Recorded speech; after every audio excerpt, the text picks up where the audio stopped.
ఈ అనితతో పాటు ఇంకో ఆవిడ తయారైంది, సవిత. మొదటిసారి ఎమ్మెల్యే అవగానే, మంత్రి అవగానే కొత్త పిచ్చోడు పొద్దురగడు అంటారు చూసావా, ఆ విధంగా ఉంది సవిత ప్రవర్తన.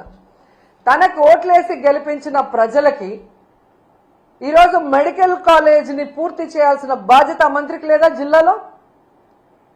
ఈరోజు చంద్రబాబు నాయుడు మీద ఒత్తిడి తీసుకొచ్చి ఆ కాలేజీని పూర్తి చేయడం ఆమెకి చేత కాదు. ఈరోజు అమరావతిలో వర్షం వచ్చింది, నీళ్లు తోడుతున్నామని కోట్లు వేస్ట్ చేస్తూ తినేస్తున్నారు. దాంట్లో కొంత డబ్బు తీసుకొచ్చి పూర్తి చేయొచ్చు కదా, అది చేత కాదు.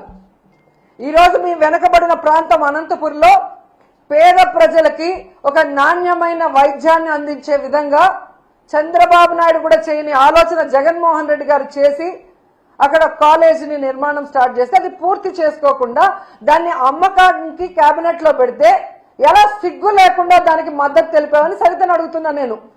మళ్ళీ నువ్వు కూడా మాట్లాడేదన్నా జగన్మోహన్ రెడ్డి గారి గురించి?